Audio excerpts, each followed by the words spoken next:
سفر ہمارا بھی سرکار ہو مدینے کا، یہ التجا ہے کہ دیدار ہو مدینے کا۔ الحمدللہ رب العالمین والصلاة والسلام علی خاتم النبیین، اما بعد فاعوذ باللہ من الشیطان الرجیم، بسم اللہ الرحمن الرحیم۔ ناظرین، لانگ ڈرائیو کا ایک نیا ایپیسوڈ ہے، اور اسپیشل اس اعتبار سے کہ مفتی دعوت اسلامی مفتی قاسم صاحب دامت برکاتہم العالیہ کے ساتھ ٹریول کرنے کی مجھے ایک بار پھر سعادت مل رہی ہے۔ ابھی ہم فیضان مدینہ سے روانہ ہوئے، چونکہ مفتی صاحب کا آفس بھی فیضان مدینہ میں ہے، میں بھی فیضان مدینہ ہی میں ہوتا ہوں، تو کام کاج سے فارغ ہو کر ابھی ہم روانہ ہوئے، اور آج کا ہمارا ٹریول بھی ہائی وے پہ ہے۔ تو انشاءاللہ آپ کو کچھ نہ کچھ مناظر بھی دکھائیں گے، اور مفتی صاحب کے ساتھ گفتگو میں بھی شامل رہے گے۔ درود پاک کی فضیلت سن لیتے ہیں۔ پیارے آقا صلی اللہ تعالی علیہ وآلہ وسلم نے ارشاد فرمایا کہ جو مجھ پر 1000 بار درود پڑے گا مرے گا نہیں جب تک کہ جنت میں اپنی جگہ نہ دیکھ لے۔ سبحان اللہ، کیا شان ہے اور کیا برکت ہے درود پاک پڑھنے کی۔ صلو علی الحبیب صلی اللہ تعالی علی محمد صلی اللہ علیہ وآلہ وسلم۔ مفتی صاحب کیسے ہیں آپ؟ خیریت سے ہیں؟ الحمدللہ، اللہ بے شکر۔ ماشاءاللہ، ایک مرتبہ پھر آپ کے ساتھ لانگ ڈرائیو ہے، اور آج کا جو موضوع ہے جو میں چاہ رہا ہوں کہ اس سفر کے دوران آپ سے سیکھنے کی کوشش کروں، اور آج کا تو موضوع ہے میرے ذہن میں مفتی صاحب، وہ ہے دوستی۔ سب سے پہلے تو یہ ارشاد فرمائیے کہ یہ کتنا بڑا ٹاپک ہے؟ بسم اللہ الرحمن الرحیم۔ دوستی کے موضوع کی وسعت تو اگر کچھ دوستوں سے پوچھ لی جائے تو وہ تو شاید یہی بولیں گے کہ دوستی ہی تو زندگی ہے۔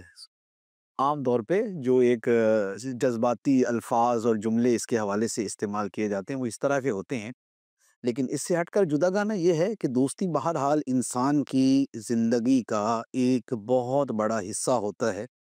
انسان جن لوگوں کے ساتھ زندگی گزارتا ہے ان میں یوں کہہ لیں کہ ایک بڑا حصہ دوستوں کے ساتھ ہی گزرتا ہے، اور خوشیاں، غمیاں، کامیابیاں، ناکامیاں، یہ ساری کی ساری وہ چیزیں ہیں کہ جنہیں وہ ان کے ساتھ شیئر کرتا ہے، اور ان کے ساتھ خواہ وہ خوشی مناتا ہے یا وہ غم مناتا ہے، وہ فائدہ اٹھاتا ہے یا نقصان اٹھاتا ہے، لیکن اس کا دائرہ اسی کے اندر رہتا ہے۔ تو اسی لیے دنیا کے ہر لٹریچر میں دوستی کے حوالے سے کچھ نہ کچھ اچھے جملے آپ کو مل جائیں گے، خواہ وہ دیگر مذاہب ہوں یا وہ ایک بالکل دنیاوی اعتبار سے چیزیں ہوں، لیکن دوستی پر آپ کو کچھ نہ کچھ کلام مل جائے گا۔ ہاں، اس میں ایک بڑی دلچسپ بات ہے، میں جب اس موضوع کے اوپر ریسرچ کر رہا تھا تو میرے سامنے یہ آیا کہ دوستی کے موضوع پر اگر مذہبی اعتبار سے دیکھیں تو تمام مذاہب میں، ان سب میں جس قدر مواد اور جس قدر حقوق اور آداب اسلام نے بیان کیے ہیں وہ کسی بھی دوسرے مذہب میں نہیں ہے، اور وہ کسی بھی دوسرے جو ہے وہ فورم پر نہیں ملتے۔ اس حوالے سے اتنا مواد اس موضوع پر موجود ہے، بلکہ اس موضوع پر باقاعدہ کتابوں کی کتابیں موجود ہیں۔ دوستی کی ڈیفینیشن ہم کیا کر سکتے ہیں؟ کیونکہ مختلف لوگوں کے ذہن میں مختلف باتیں ہوں گی۔ ہم جن سے روزانہ ملتے ہیں کیا وہ دوست ہیں؟ جن کے ساتھ ہم کھاتے پیتے ہیں کیا وہ دوست ہیں؟ اچھا، جملوں کی اگر بات کروں، اور خاص طور پر سوشل میڈیا پر جو پوسٹ چلتی ہیں، تو ہر دوسرا آدمی دوستی کی کوئی نہ کوئی نئی تعریف جو ہے وہ کر رہا ہوتا ہے۔ تو آپ نے ماشاءاللہ اس پہ بہت پڑھا ہوا ہے، تو ایک عام فہم ہم کیا اس کی تعریف کر سکتے؟ دیکھیے، دوستی کا ویسے تو معنی بنتا ہے ایک قریبی تعلق، کسی بھی انسان کے ساتھ ایک قریبی تعلق کا ہونا۔ تو بنیادی طور پر تو یہ ہے۔ اب اس کے لازمی بات ہے کہ بہت سارے ایک درجات اور لیولز بن جاتے ہیں نا، یعنی کسی کو ہم صرف جانتے ہیں اور کسی سے ہماری الیکس لیٹ ہے، کسی کے ساتھ ہم جو ہے تھوڑی بہت ملاقات بھی کرتے ہیں اور گیٹ ٹوگیدر کرتے ہیں، بات چیت کرتے ہیں، کسی کے ساتھ ہم اپنی خوشی غمی شیئر کرتے ہیں، اور کسی کو ہم اپنی حقیقی غمی اور خوشی کے اندر اس طرح شریک کرتے ہیں جیسے ہم خود شریک ہو رہے ہوتے ہیں۔ صحیح۔ تو یوں جو ہے ہم اپنی زبان میں بھی دیکھیں، اگر اردو زبان میں دیکھیں تو ہم کسی کے بارے میں کہتے نہیں وہ میرا جاننے والا ہے، ایسا ہی کسی بارے میں کہتے ہیں دوست ہے، کسی کے بارے میں کہتے ہیں گہرا دوست ہے، کسی کے بارے میں جگری دوست ہے. تو یہ اس طرح کے الفاظ استعمال کیے جاتے ہیں. بات یہ ہے کہ انسانی تعلقات جو ہیں وہ دو طرح کے ہوتے ہیں. ایک ہوتے ہیں غیر اختیاری اور ایک ہوتے ہیں اختیاری. غیر اختیاری یہ ہے کہ جیسے ہم اپنے ماں باپ کے بیٹے ہیں تو یہ ہمارے اختیار میں نہیں. ہمارے بہن بھائی جو ہمارے بہن بھائی ہیں تو وہ ہمارے اختیار سے ہمارے بہن بھائی نہیں بنے. یہ اللہ تعالیٰ کی طرف سے ایک نظام ہے اور اس کے مطابق وہ ہمارے ماں باپ ہیں، دادا دادی ہیں، بہن بھائی ہیں، ہمارے رشتہ دار ہیں. دوسرے تعلقات اختیاری ہوتے ہیں. اختیاری تعلقات کے اندر میاں بیوی کا رشتہ وہ بھی اسی کیٹیگری کے اندر آ جاتا ہے کہ وہ بھی ایک اختیار کے ساتھ ہی ایک نکاح ہوتا ہے، شادی ہوتی ہے اور ان کا ایک رشتہ اور بندھن جو ہے وہ قائم ہو جاتا ہے. یہی معاملہ دوستی کا ہے کہ دوستی جو ہے وہ یوں کہہ لیں کہ ہمارے پیدائشی رشتوں میں سے نہیں ہے. ہمارے جو ہے نا وہ یوں کہہ لیں کہ ہمارے غیر اختیاری اس میں سے نہیں ہے، بلکہ ہمارے اختیار کا اس میں کافی حد تک عمل دخل ہوتا ہے. اگرچہ بعض اوقات ایسا ہوتا ہے کہ ہم یہ اختیار نہیں کرتے، ہم فلاں کو دوست بنا رہے ہیں، لیکن ہماری میوچل انڈرسٹینڈنگ، ہمارے مشترکہ ہمارے کام یا ہمارے مشترکہ مفادات، اس طرح کی بہت ساری چیزیں مل کر جو ہے دوستی کو وجود میں لے آتی ہیں. تو ہم یہ کہہ سکتے ہیں کہ دوستی جو ہے بیسیکلی یہ کسی کے ساتھ بھی ایسا تعلق ہے کہ جس کی وجہ سے ہم اس سے ملنا جلنا، اس کے پاس اٹھنا بیٹھنا، اس سے بات چیت کرنا اور اس سے اپنے خوشی غمی میں شریک کرنا اور اس پر اعتماد کرنا اور اس کے پاس جانے پر خوش ہونا یا اس کے آنے سے خوش ہونا. تو یہ ساری کی ساری وہ ایک سائنس اور علامات ہیں کہ یہ جس شخص کے ساتھ بھی ہماری قائم ہوتی ہیں تو ہم اس کے بارے میں کہتے ہیں کہ یہ ہمارا دوست ہے.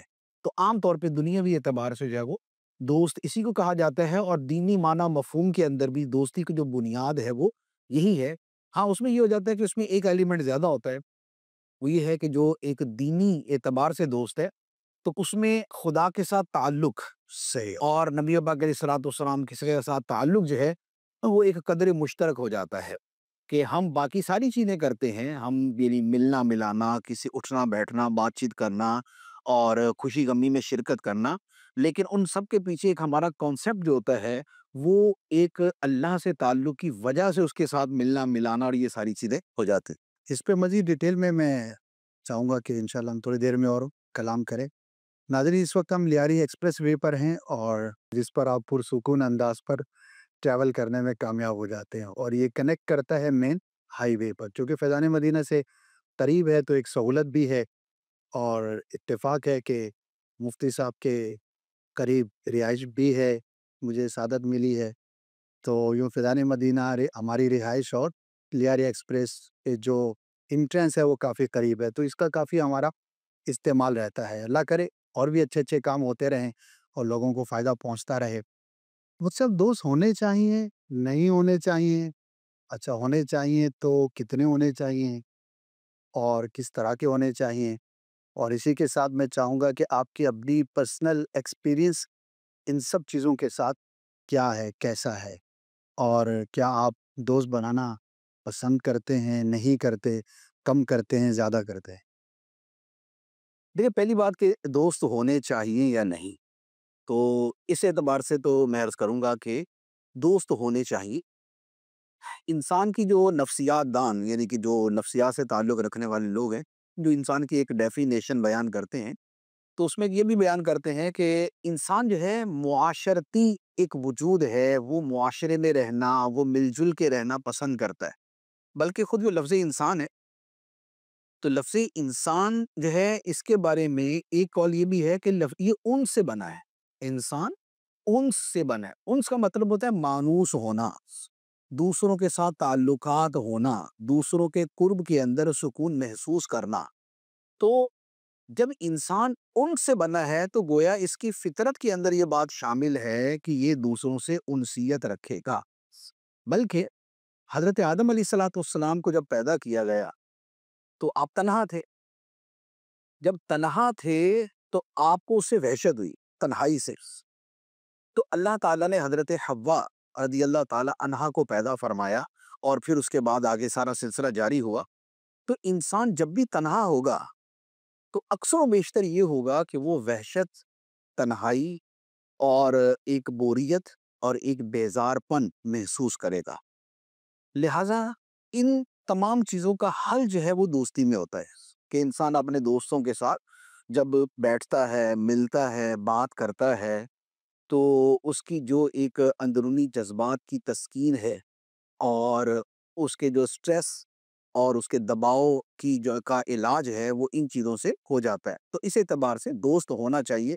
پھر غمی، خوشی، اس طرح کے بیسیوں مواقع پر ہمیں دوسروں کی ضرورت ہوتی ہے، اور وہ جو دوسرے ہیں ان کے اندر دوست جو ہے وہ ایک بہت زیادہ معاون اور سپورٹنگ رول ادا کرتے ہیں۔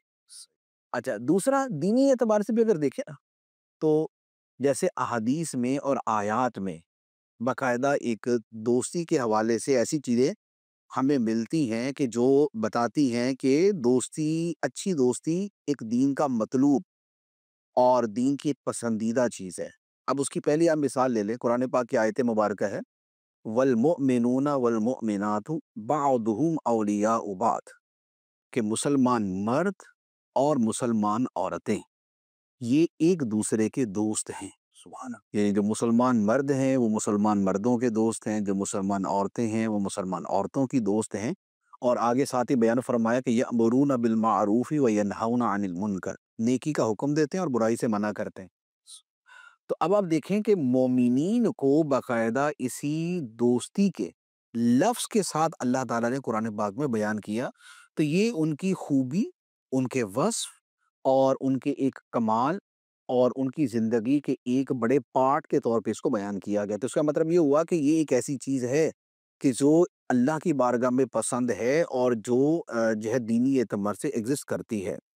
اچھا، اسی طریقے سے حدیث مبارک جو ہے وہ آپ نے کئی مرتبہ سنی ہوگی کہ اچھے اور برے دوست کی مثال، ہم نشین کی مثال جو ہے وہ ایسے ہے کہ اچھا دوست کہ جیسے کسی خوشبو فروش، خوشبو بیچنے والے کے پاس بیٹھنے والا، کہ یا تو اس سے خوشبو خریدے گا یا وہ اس کو تحفہ دے دے گا، اور اگر کسی بھی طرح نہیں ملی تو خوشبو تو آتی رہے گی اس سے۔ اور جو برا دوست ہے وہ بھٹی دھونکنے والے کی طرح ہے، کہ یا تو وہ کپڑے دلائے گی یا اس کی بدبو آئے گی۔ تو یہ جو اچھی بری دوستی کے اعتبار سے ہے، تو یہ حدیث مبارک کے اندر مثال بیان کی گئی۔ تو یہ مثال بیان کرنے کا مقصد کیا ہے کہ اچھا دوست اپناؤ اور برے سے بچو۔ صحیح۔ اچھا، اسی طریقے سے ایک اور حدیث مبارک ہے کہ المرء علی دین خلیلہ، کہ آدمی اپنے دوست کے دین پر ہوتا ہے۔ تو آدمی کو چاہیے کہ وہ دیکھ لے کہ وہ کسے دوست بنا رہا ہے۔ تو اس کا مطلب یہ ہوا کہ دوست بنانا ہے، اور جسے بنانا ہے اسے اس اعتبار سے دیکھنا ہے کہ میں کسے بنا رہا ہوں۔ تو یہ جو اس طرح کی ہم آیات، روایات، احادیث دیکھتے ہیں تو اس سے بھی پتہ چلتا ہے کہ دوست ہونا یا دوست بنانا جو ہے یہ زندگی کے اندر ایک ایسی چیز ہے کہ جو ہونی چاہیے، جو کرنی چاہیے۔ اب دوسری بات یہ ہے کہ کتنے دوست ہونے چاہیے۔ تو ہوتا یہ ہے کہ جیسے وہ شروع کے اندر بیان کیا نا کہ دوستی کے لیولز ہوتے ہیں، کہ ایک وہ ہے کہ جیسے محض واقفیت ہے، ایک وہ ہے جیسے کبھی کبھار ملاقات ہے، ایک وہ ہے جسے ہم باقاعدہ کہتے ہیں کہ بھائی میرا بہت اچھا دوست ہے۔ تو ہر اعتبار سے پھر تعداد مختلف ہو جاتی ہے۔ انسان کے گہرے دوست جو ہوتے ہیں وہ ہمیشہ لمیٹڈ ہوتا ہے۔ وہ ایسا نہیں ہو سکتا کہ بندے کے 100 دوست ہیں اور 100 بڑے گہرے دوست ہیں، ایسا بہت شاذ و نادر ہوتا ہے۔ بلکہ اس حوالے سے نا کئی ایک ریسرچ بھی ہیں کہ کتنے انسان کے گہرے دوست ہوتے ہیں، اچھا کتنے اس کے نارمل دوست ہوتے ہیں، کتنے اس کے خاص کسی وقت کے اعتبار سے دوست ہوتے ہیں، کتنے اس کے محض جاننے والے ہوتے ہیں، اور کتنے ہیں کہ جن سے کبھی کبھار الیکس لیک ہو جاتی ہے۔ تو اب جیسے یعنی کہ کم سے کم دوست جیسے بیان کیا گیا بھی 5 ہوتے ہیں۔ اچھا، 5 کا گروپ جو ہے نا یہ ایک کم دوستوں کا گروپ شمار کیا جائے گا۔ 15 کا جو ہے جو گہرے دوست ہیں ان کے اعتبار سے ایک بڑا شمار کیا جائے گا۔ اچھا، 50 جو ہوں گے تو وہ بہت گہرے نہیں ہوں گے، وہ یہ ہوگا کہ وہ اچھے دوست ہوں گے۔ اور 500 جو ہیں وہ پھر جاننے والے ہی ہو سکتے ہیں، اور کبھی کبھار ملنے ملانے والے ہی ہو سکتے ہیں۔ تو ہمارے کچھ دوست وہاں ہوتے ہیں جہاں جس علاقے میں ہم پیدا ہوئے، کچھ دوست وہاں ہوتے ہیں جہاں پر ہم جا کے رہائش کرتے ہیں، کچھ دوست ہمارے آفس میں ہوتے ہیں، کچھ ہمارے مسجد میں ہوتے ہیں۔ تو یہ جو ملنے ملانے والے ہوتے ہیں یہ کبھی کبھار والے اس میں آ جاتے ہیں یہ، اور ان سے دوستی کا لیول کم ہوتا ہے تو ان کی تعداد زیادہ ہو جاتی ہے۔ تو کتنے ہیں تو اس میں ہونا یہ چاہیے کہ بیسیکلی اپنے وقت، اپنی مصروفیت، اپنی ضرورت اور اپنے دینی فائدے یا دنیاوی فائدے کو سامنے رکھتے ہوئے دوست بنانے چاہیے۔ ہوتا یہ ہے کہ کسی بھی شے میں افراط و تفریط، یہ ہمارے دین کا ایک بنیادی اصول ہے کہ اعتدال، اور میانہ روی ہر چیز کے اندر رکھنی چاہیے، حتیٰ کہ انسان کا اپنی فیملی کو وقت دینا، اس میں بھی یہ فرمایا گیا ہے کہ اس میں بھی اعتدال ہونا چاہیے۔ یعنی ایسا نہیں ہو سکتا کہ فیملی کے ساتھ بندے کی مصروفیت اسے عبادت سے، اسے مسجد سے، اسے دین سے، اس کے دینی اعمال سے اسے دور کر دے۔ تو جب فیملی تک کے اندر یہ معاملہ ہے تو اس کا مطلب یہ ہوا کہ جو دوستی ہے اس میں بھی ذرا اسی طرح کا لیول رکھنا چاہیے۔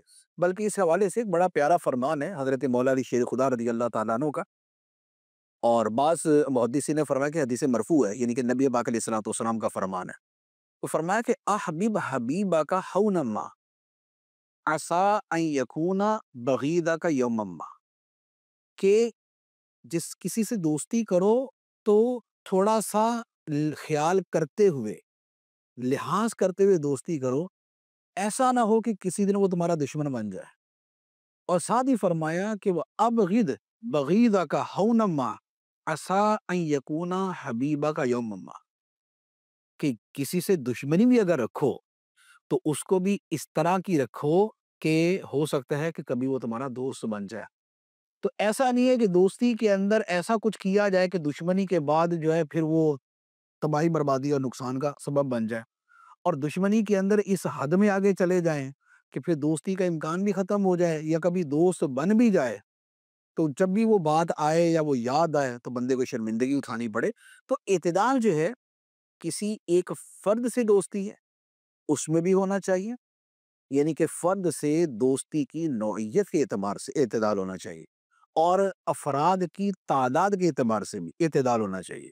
اب آج جیسے آج کل کیا ہوتا ہے، دوستیاں چلتی ہیں سوشل پلیٹ فارمز کے اوپر، اب یہ والی جو دوستیاں ہیں نا یہ ہزاروں سے ہوتی ایسا ہی، اب ادھر ایک کو جواب دیا تو ادھر اس کا میسج آ گیا، ادھر اس کا میسج آ گیا، ادھر اس نے میسج کر دیا، اس نے میسج کر دیا۔ انسان اپنے ضروری کاموں سے بالکل جو ہے دور ہو جاتا ہے، اور زندگی کا ایک بڑا حصہ جو ہے اس کا، یا وقت کا بڑا حصہ وہ اسی ضیاع کے اندر گزر جاتا ہے کہ بس وہ ان کو جواب دے رہا جس کا حاصل وصول کچھ بھی نہیں ہوتا۔ تو یہ یوں کہہ لیں کہ اس قسم کی دوستیاں اور اس طرح کا جو وقت کا ضیاع ہے یہ سراسر دین دنیا دونوں اعتبار سے نقصان ہی نقصان ہے، خسارہ ہی خسارہ ہے۔ بلکہ ہونا یہ چاہیے کہ دوستی کا ایک معیار ہونا چاہیے۔ دوست، اب آپ نے جو سوال کیا تھا نا کہ جیسے میرا اپنا دوستی کے حوالے سے کیا ایکسپیرینس ہے، تو اب اس میں یہ عرض کروں گا کہ میرے دوست بہت کم ہیں، بہت ہی کم ہیں، اور جو کسی کے ساتھ میری دوستی ہوتی ہے تو اس میں بھی بہت زیادہ میرے دل میں یہ ہوتا ہے کہ اس سے علم کے اعتبار سے یا عمل کے اعتبار سے مجھے کوئی فائدہ پہنچے۔ تو اس لیے میں جب اپنے ایک جو حلقہ احباب جسے کہتے ہیں، دوستوں کا جو ایک حلقہ ہے، میں اسے دیکھتا ہوں تو عام طور پہ یہی ہوتا ہے کہ مجھے اس سے کسی نہ کسی اعتبار سے علمی فائدہ پہنچتا ہے، اور مجھے جو ہے نا فکری اعتبار سے فائدہ ہوتا ہے، مجھے نالج شیئر کرنے کے اندر جو ہے فائدہ ہوتا ہے، یا اس کا نالج اسے گین کرنے میں فائدہ ہوتا ہے۔ تو میرا اپنا جو ایک دائرہ کار ہے نا وہ تقریباً اسی کے اندر ہو جاتا ہے۔ تو یوں کہنے کہ فکر میں، علم میں، عمل میں اضافے اور فائدے کے لیے جو دوستی ہو یا دوست فائدے کا ذریعہ بنے تو وہاں پر بندے کو دوستی کرنی چاہیے۔ مفتی صاحب، ایک بڑا بنیادی سوال ذہن میں آ رہا ہے کہ جیسے اب ہمارا ایک عمر کا حصہ گزر گیا اور بہت سارے تجربات دیکھ لیے، بڑوں کی صحبت بھی ملی، اصلاح ہوتی رہی، اور زمانہ دیکھ کر بندہ بہت ساری چیزیں لرن کرتا ہے، سیکھتا ہے، آگے بڑھتا ہے۔ ایک سوال یہ آتا ہے کہ جو اب ہماری آنے والی نسلیں ہیں، خاص طور پہ اس وقت جو 11 12 13 سال کے بچے ہیں، ظاہر ہے 5 6 سال کے بچوں کی دوستی تو ایک بہت ہی ابتدائی نوعیت کی ہوتی ہے، لیکن 11 12 سال میں بچہ کسی حد تک شعور کی حد کو پہنچ جاتا ہے، دوست بنانا شروع کرتا ہے، اور 17 18 سال کی ایج میں تو کافی اس میں میچورٹی آنا شروع ہو جاتی ہے۔ تو ماں باپ کیا کریں؟ کیونکہ پھر زمانہ چیلنج بھی ہے کہ اکثر دوست اچھے نہیں ہوتے، یہ بات اپنی جگہ پر ہے، یا اچھے لوگ دوست بنانے کے قابل نہیں ہوتے۔ اچھا، دوسری طرف اگر ہم اپنے اولاد کو، بچوں کو بہت زیادہ ریسٹرکٹ رکھتے ہیں کہ بھئی کسی سے ملنے نہیں، یہ بھی ایک بیہیویئر معاشرے میں دیکھا جاتا ہے کہ بچوں کو اتنا منع کر دیتے ہیں کہ بھئی کوئی دوست بنانے ہی نہیں ہے، تو اس کے ایک اور نیگیٹو امپیکٹس بھی ہو سکتے ہیں. ابھی کچھ عرصہ پہلے ایک اپنے اسلام بھائی ہیں، دعوت اسلامی کے ماحول سے وابستہ ہیں، اچھے کھاتے پیتے ہیں، صاحب حیثیت ہیں. تو ایسی بات ہو رہی تھی تو ان کے بھی بچے ماشاء اللہ ہیں 17-16 سال کی ایج کے. تو وہ بھی صاحب حیثیت ہیں. تو وہ کہہ رہے تھے کہ میرے جو جاننے والے ہیں، میری جو سوسائٹی ہے، جو اٹھنا بیٹھنا ہے، ان کے بچے بھی مالدار ہیں ظاہر ہے. اب وہ میرے بچوں کو کہتے ہیں کہ فلاں جگہ کھانے پینے جائیں، فلاں جگہ گھومنے جائیں، ظاہر ہے وہ اپنے اسٹیٹس اور لیول کے مطابق. تو وہ کہہ رہے تھے کہ اب میرے لیے ڈیسیژن کرنا مشکل ہے کہ کہیں بگڑ نہ جائیں. اچھا روکتا ہوں تو میں جس سوسائٹی میں فال کرتا ہوں تو اس سے ڈسکنیکٹ بھی نہیں ہو سکتا. تو دونوں اعتبار سے ہائر سوسائٹی کے لیے بھی، نارمل لوگوں کے لیے بھی کیا سجیسٹ کریں گے؟ دیکھیں دو باتیں اس کے اندر میں عرض کروں گا. پہلی بات تو یہ ہے کہ اولاد کے حوالے سے، بچوں کے حوالے سے دوستی کا جہاں پر بھی معاملہ آئے اسے شریعت کے نقطہ نظر سے ضرور دیکھ لے، کیونکہ شریعت ہے اللہ تعالیٰ کے بیان کردہ احکام کا نام، اور اللہ تعالیٰ کے احکام کی جو حکمتیں ہیں وہ جس قدر وسیع اور عظیم ہیں اور ہو سکتی ہیں، ہماری اپنی عقل کی وہاں تک رسائی بھی پوری طرح نہیں ہو سکتی. لہذا ہمیں اگرچہ لگے کہ بھئی یہ چیز بڑی اچھی ہے اور اس کے ہمیں یہ فوائد ہو جائیں گے، لیکن اگر شرعی اعتبار سے ہی وہاں پر کوئی ممانعت کی وجہ بنتی ہے، خواہ وہ عقیدے کے اعتبار سے ہے یا وہ عمل کے اعتبار سے ہے یا وہ اخلاق کے اعتبار سے ہے، تو اب ہمیں اس حکم شریعت پر عمل کرنا چاہیے. تو یہ پہلی اگر اس چھلنی سے گزار دیا جائے تو یوں کہہ لیں کہ یہ ہمیں بہت ساری جگہوں پر محفوظ رکھے گی. نمبر ایک. نمبر دو یہ ہے کہ ہمارے ہاں ایک ایسا بنیادی قسم کا ہمارے اکثر و بیشتر لوگوں میں پرابلم ہے، یا اکثر فیملیز کے اندر پرابلم ہے، کہ جسے اتنا زیادہ آج کل کنسیڈر نہیں کیا جاتا یا لوگ اس سے غفلت کا شکار ہے. وہ ہے اولاد کی زندگی کے بڑے بڑے معاملات میں باقاعدہ تربیت. یوں نہیں ہے کہ بچہ خود ہی سیکھ لے گا، بچہ خود ہی سمجھ جائے گا. یہ خود ہی سیکھ لے گا اور خود ہی سمجھ جائے گا کو اگر آج کے زمانے میں اپلائی کر دیا تو پھر بچہ خود ہی سیکھ اور سمجھ تو لے گا، لیکن الٹی چیزیں، سیدھی چیزیں کم آئیں گی. تو اب کیا ہے اس کا حل؟ یہ ہے کہ ہم زندگی کے جو بڑے بڑے شعبے ہیں ہم ان چیزوں کے اندر باقاعدہ بچوں کی تربیت کریں. اس کے اندر رشتہ داروں سے ملنا ملانا آپ باقاعدہ ان کو بتائیں گے، سمجھائیں گے، رشتوں کی پہچان کروائیں گے، قدر کرنا سکھائیں گے، بڑے چھوٹے کا ادب لحاظ بتائیں گے تو وہ اس کے مطابق عمل کریں گے، ورنہ وہ کبھی بھی کہیں بھی کچھ بھی کر دیں گے. صحیح. ایک بات تو جیسے رشتہ داروں کا معاملہ ہے، اسی طریقے سے جو دوستوں کا معاملہ ہے اس میں بھی اگر اولاد کو باقاعدہ سمجھائیں گے، بتائیں گے، لمٹس سے ان کو آشنا کریں گے. اب خواہ وہ آپ سرسری الفاظ کے اندر بیان کریں یا آپ ان کو مختلف کہانیوں کی صورت میں بیان کریں کہ بھی اس قسم کا دوست تھا اور اس سے یہ فائدہ ہوا اور ایسے دوست کے یہ اوصاف ہوتے ہیں، فلاں طرح کا دوست تھا اس سے یہ نقصان ہوا اور فلاں طرح کے دوست کی خامیاں جو ہے وہ یہ ہوتی ہیں، تاکہ ان کی ذہن سازی ہوتی رہے کہ ہم نے کیسوں کو دوست بنانا ہے اور کیسوں کو نہیں بنانا. تو جب تک تربیت نہیں ہوگی نا تب تک بچے خود بخود سیکھ جائیں تو یہ بڑا مشکل کام ہے. یہ بڑا مشکل کام ہے. بچوں کو چھوٹی سی چھوٹی چیز بھی نا ہم بچپن سے باقاعدہ سکھاتے ہیں کہ یہ یوں کرنا ہے. صحیح.